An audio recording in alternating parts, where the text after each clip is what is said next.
is Shadon Larkey of Awards Daily, and I'm thrilled to be here with Amir Jadidi, the star of Asghar Farhadi's A Hero. It's currently streaming on Amazon Prime, and it's one of the front runners for Best International Feature Film at the Oscars this year. Amir, I wanted to start with your own relationship to fame and social media and how this film might have influenced that or changed your view in any way. یه راجع به رابطتون با سوشال میدیا، خود رابطت با مشهور بودن و سوشال میدیا چیه؟ من حقیقتش یه مقدار از این داستان فراریم، یعنی سعی میکنم که دنیای واقعی رو از دنیای مجازی جدی‌تر بگیرم. خب به هر حال دنیای مجازی یه دنیاییه که ممکنه یه توهماتی برای بعضی ایجاد بکنه. So, to be honest with you, I'm a little bit like away from social media. I'm trying to be away from it. I try to follow the real world instead of social media world because social media, the virtual world, can cause some kind of, virtual ideas put into your head. چون بعضی هستن که ممکنه که حالا با یه فالووری داشته باشن و با فالوورهای زیاد احساس بکنن که چون تعداد دنبال کننده هاشون زیاده میتونن هر کاری رو بکنن، هر اتفاقی رو رقم بزنن. خب به این یه توهمی رو برای آدم ایجاد میکنه. به خاطر همین به نظرم آدم باید سعی کنه که ازش یه مقداری دوری بکنه. So, some people may have some followers and the number of their followers is so high and they might start thinking that they can, because they have lots of followers, they can do whatever they want. And it may cause some kind of illusion for one person. And then that's why I'm thinking like I'm trying to be away from social media. ولی خب یه وجه مثبت هم داره که میتونه آدم از اون طریق به یه آگاهیایی برسه، به یه درکایی برسه، یه چیزایی رو یاد بگیره. خب قطعا در این موارد هم بی تاثیر نیست، یعنی جنبه مثبت هم قطعا داره. But there is a positive side to social media as well, because there are things that you start to understand, things that you haven't seen, you start to see on social media. So therefore it has positive effects as well. Mm-hmm. And I wanted your thoughts on the moral dilemma at the center of the story. In what ways did you agree or disagree with your character, or how would you have acted differently?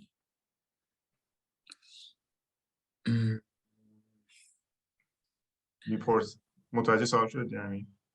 در مورد کاراکتر که چجوری اینو بازیش کردم؟ نه، در مورد کاراکتر این که آیا با رفتارش موافقی یا موافق نیستی؟ با چیش؟ با رفتارش، از رفتارش که توی فیلم انجام میده موافقی یا موافق نیستی با کاری که تو فیلم انجام میده؟ خب به نظر من چون این کاراکتر حالا به هر حال توی فیلم‌های آقای فرهادی کاراکترها ممکنه که همه کاراکترها خاکستری باشن، ولی آدم میتونه که یه کاراکتر رو برای خودش انتخاب بکنه. من به نظرم این آدم به جای اینکه بیاد در دنیای مجازی یعنی دست به هر کاری بزنه که در دنیای مجازی به معروفیتی برسه، این کارو نمیکنه و ترجیح میده که پا روی غرورش نذاره و زندگی خودش رو حفظ بکنه، غرور خودش رو و خانواده خودش رو حفظ بکنه. Well, in Mr. Farhadi's films, all the characters are kind of great characters, but you have to pick one. And I feel like this character, Rahim's character, is a kind of a person that, although he can become very famous in social media, he decided to not go through that path. And he decided to not get over his, personal, dignity, and tries to just do the right thing. And my next question is kind of a two-parter, but I know that Amir is a tennis star. So I was curious how you decided to be an actor as well, and what brought you to this project in particular.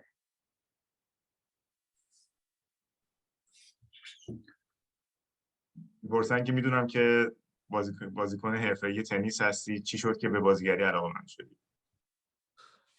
خیلی اتفاقی این اتفاق افتاد. یعنی یه کارگردانی یه بار به من این پیشنهاد داد که توی فیلم بازی بکنم و من این پیشنهاد ایشون رو پذیرفتم و خیلی اتفاقی به این مرحله رسیدیم. ولی خب چیزی که به نظرم، حالا اینو شما بفهم.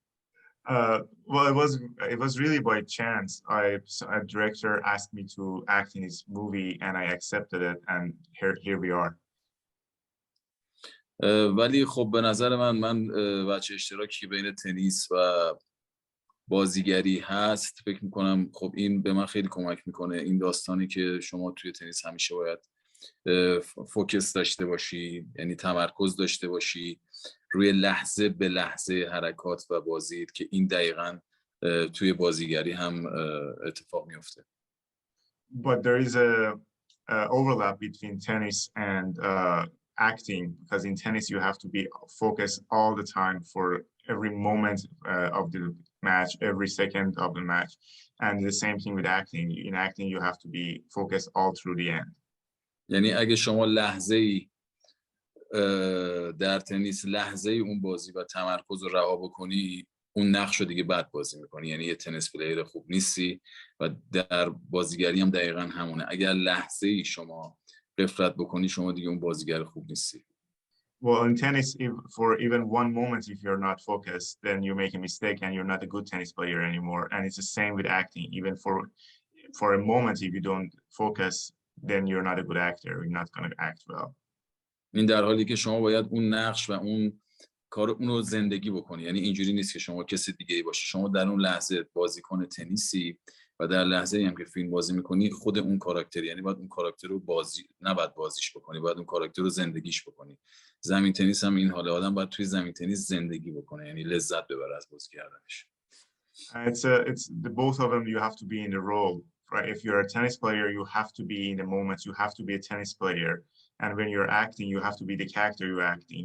When you're in tennis court, you have to enjoy, be in the moment and be the tennis player and enjoy the match. It's the same with acting.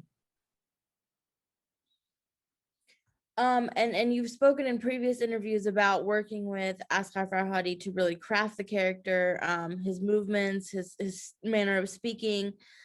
I found your performance really lived in and nuanced, and I wondered if you could talk about crafting the role.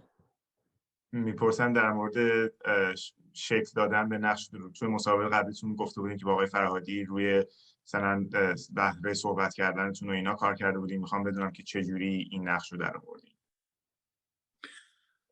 خب با توجه به توضیحاتی که آقای فرهادی دادن، در مرحله اول روی فیزیکم و در مرحله دوم روی خصوصیات اخلاقی این کاراکتر کار کردیم.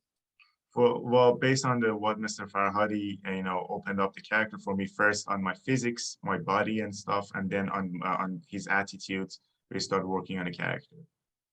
چون من فیزیکم واقعا به درد این کاراکتر نمیخورد. من به خاطر اینکه ورزشکارم یه مقدار فیزیکم ورزیده بود، مخصوصا در اون زمان به خاطر این فیلم قبلی که بازی میکردم باید فیزیک ورزیده‌ای می‌داشتم و وقتی اومدم پیش آقای فرهادی خب اون فیزیکو هنوز داشتم و واقعا مناسب بازی کردن رحیم نبود. Because my physics at the time was not good for acting as Rahim, because I am an athlete, and because of the movie that I was acting before this movie, I had a very masculine and fit body. And for this role, we didn't. The Rahim character was not like that, so my body was not ready to do the Rahim's role. به همین خاطر من مجبور شدم که لاغر بکنم به تقریبا بنزه 10-12 کیلو و این داستان میگم من چون ورزشکار بودم خیلی اضافه وزن داشتم مجبور بودم که ماهیچه بسوزونم و این خب به هر حال کار خیلی سختی بود برای من. یعنی غذا نباید میخوردم و باید کالری میسوزوندم که بتونم این بدنمو بریزونم. خب ولی توی دوران کرونا هم بود، وضعیت تقریبا قرمز بود. خب یه مقدار کار سخت و ریسکیه، به هر حال اگه بدن ضعیف بشه ممکن آدم مریض بشه.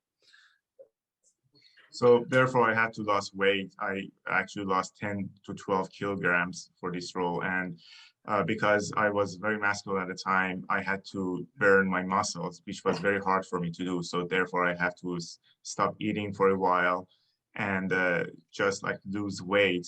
And جملات آخرش رو فراموش کردم. گفتم اینکه در مورد اینکه به هر حال وقتی آدم غذا نمیخوره و کالری میسوزونه یه ضعفی بدنو میگیره و این ضعف ممکنه به بیماری چیزی بیانجامه، مخصوصا که در زمان همین پیک کرونا بود و وضعیت قرمز بود. And when you're not eating and you're losing weight like that and you're burning muscles, it can cause some kind of sickness. It's not easy to do, and especially that we were in the peak of coronavirus pandemic. So it was very hard. Mhm. ولی خب در نهایت ما این کارا رو انجام دادیم و روی با آقای فرهادی روی یه سری ریزه‌کاری‌های نقش کار می‌کردیم، مثل حرکات دست، مدل حرف زدن، مدل شنیدن، مدل راه رفتن، که مثلا من مدل راه رفتن برای آقای فرهادی اتود می‌زدم، چند مدل که مثلا با هم فکری می‌کردیم که کدوم به کاراکتر میاد و اون که اون رو استفاده بود. But after that, we started working on some details with Mr. Farhadi, the way that I had to talk, the way that I had to listen, the way that I put my finger around, like using my fingers and stuff. And and I had the way that I walk, I gave Mr. Farhadi a couple of way of walking, and then we choose one, and there gradually we create the role. And how would you describe Mr. Farhadi as a director and your relationship with him? من به نظرم آقای فرهادی یکی از بزرگترین کارگردان‌های دنیا و فکر می‌کنم برای هر بازیگری من این آرزو رو می‌کنم که با ایشون کار بکنن، که چون چیزای بسیار زیادی من از ایشون یاد گرفتم. ایشون نه تنها به نظر من یکی از بزرگترین کارگردان‌های دنیا و اگر من بخوام بگم در تایپ خودشون بهترین نویسنده دنیا باشن در این تایپ نویسندگی، و واقعا فیلمایی که می‌نویسن، فیلمنامه‌هایی که می‌نویسن مثل فرش میمونه، مثل فرش ایرانی میمونه که همه چیش و هم ربط داره، علاوه بر این ربطی که داره و اصالتی که داره، زیبایی خودش هم داره. من واقعا از ایشون یاد گرفتم، لذت بردم از همکاریشون. کار ما کار بسیار سختی بود به خاطر اینکه ما با بازیگرای خب غیر حرفه‌ای هم کار می‌کردیم. So basically, it was very, very much enjoyable. I'm really lucky to work with Mr. Farhadi. I believe that Mr. Farhadi is one of the best directors in the world. I think in the style that he's working, maybe he's the best, especially his writing. I think in the type of the writing, a style of the writing that he's doing, he's the best in the world. And I really hope any actor in the world has the opportunity to work with Mr. Farhadi. I think his writing is like Persian rock with lots of details. And but at the same time, working with non-actors on the set was somehow hard. بله و به هر حال به خاطر اینکه مجبور بودیم که با بازیگرای خب غیر حرفه‌ای، کسایی که کار اولی مثلا بعضی بازیگر نبودن و بعضیا کار اولشون بود، خب به هر حال یک مقدار طاقت فرسا و سخت بود. ولی واقعا من از آقای فرهادی واقعا انسانیت یاد گرفتم که چقدر خوب این بازیگرا رو کنترل می‌کنن بدون اینکه خسته بشن، با خوش اخلاقی. واقعا باعث افتخار کار کردم باشون. Yeah, so working with some actors that this was their first, acting work, or they didn't even have acting experience before, it would make it a little bit hard to work on the set. But I really learned humanity from Mr. Farhadi, how he was managed to work with all these actors with a good attitude, without getting tired at all. So yeah, it was really a great working with Mr. Farhadi. Mm-hmm.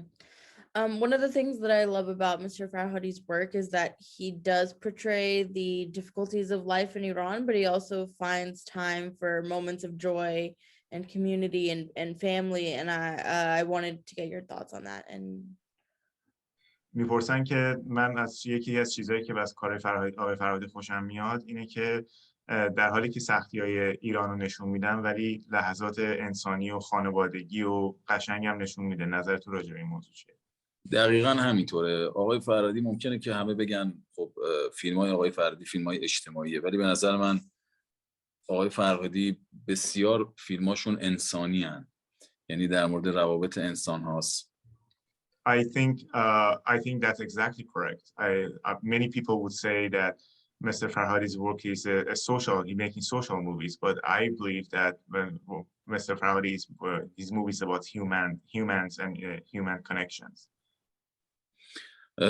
و حالا به هر حال علاوه بر این که ممکنه یه سری مشکلات اجتماعی رو توی فیلماشون نشون بدن، بسیاری از پیچیدگی‌های روابط انسانی رو که ممکنه تو هر فیلمی ما به راحتی نتونیم ببینیمش و توی زندگی عادی داریم میبینیمش، ولی تو هیچ فیلمی نمیتونیم ببینیم و درکش بکنیم و در فیلم‌های آقای فرهادی میتونیم ببینیم. He might show some social issues in his films, but he also the human connections and the way that people, characters in the film are connected to each other. The way that he shows it's incredible, and he shows the stuff that we see in our everyday lives, but we don't see them that in the movies as much. Mhm. And my last question for you, I was curious, what do you think the biggest misconception that Westerners have about Iran, you know, what is that? And what do you think that this film has to say about that? And also, as we wrap, if there's anything that I haven't discussed that Amir would like to mention. میپرسن که به نظرت بزرگترین سوء تفاهمی که یا عدم درکی که خارجی ها مثلا غربی ها در مورد ایران دارن چیه و اگر هم چیزی هستش که راجع به فیلم میخوای بگی و من ازت نپرسیدم اونم اضافه کن. من اگر بخوام راجع به فیلم بگم اگر ترجیح میدم راجع به نقشم بگم. ممکنه یه چیزی که راجع به نقش من متوجه نشن در این فیلم، من حالا میام راجع به فیلم توضیح میدم. لهجه من خب بذار اینجا رو بگم. So I try to talk about my role here first. I'd like to talk about the role that I play in the movie. And one thing in the movie that the foreign audience may not understand is my accent in this film. به خاطر اینکه ما تو ایران لهجه‌های بسیار زیادی داریم و هر کدوم لهجه‌ها کاملا با لهجه‌های دیگه متفاوتن. Because we have so many different accents in Iran and these accents are very different from each other. بعضی از لهجه‌هامون خب بعضی از شهرامون علاوه بر لهجه زبان خاصی هم دارن که اگر شما صحبت بکنی یه فارسی زبان ممکنه متوجهش نشه. And there are some locations that in Iran that not only have accents but they have like a specific language that if somebody from that region speaks with that language, even somebody in Iran can't understand it. این لهجه شیرازی که من در این فیلم صحبت کردم خب واقعا یکی از سخت‌ترین لهجه‌های ایرانه، چون بسیار لهجه ظریفیه و حتی میگم خود شیرازی‌ها هم با هم در مورد سر لهجهشون یک مقداری این حال هستن که نه این لهجه شیرازی نیست نه اون لهجه شیرازیه، به خاطر اینکه ممکنه مثلا یک مقدار از شهرهای اطراف وارد شیراز شده باشن و این لهجه یک مقدار تغییر کرده باشه. This Shirazi accent that I had in this movie is one of the hardest accents in Iran, and even in the Shiraz region as well, there are like not one consensual, idea about what Shirazi accent is, especially that many people from other cities came to Shiraz and they maybe changed their accent a little bit. خب یه چیزی که خب تمام ایرانی‌ها متوجه شدن که من این کارو سخت انجام دادم، ولی خب قطعاً یه بیننده خارجی اینو متوجه نمیشه. But this is something that all the Iranian audience understood it, that I did this, but some foreign audience may not understand it, of course. ولی خب باز خیلی خوشحالم که با این نقش ارتباط برقرار کردم. خیلی خیلی خوشحالم. من کامنت‌های خیلی خوبی گرفتم برای بازی در این فیلم و این فیلم خیلی از این بابت خوشحالم. من فکر می‌کنم یعنی خارجی زبان‌ها و کسایی که حالا ممکنه یک مقداری یه سری چیزا رو مثل لهجه یا حالا یه سری چیزایی که تو فرهنگ ما وجود داره متوجه نشده باشن. But I'm so happy. It seems that the audience made a connection with the character. I'm so happy that I managed to do this character.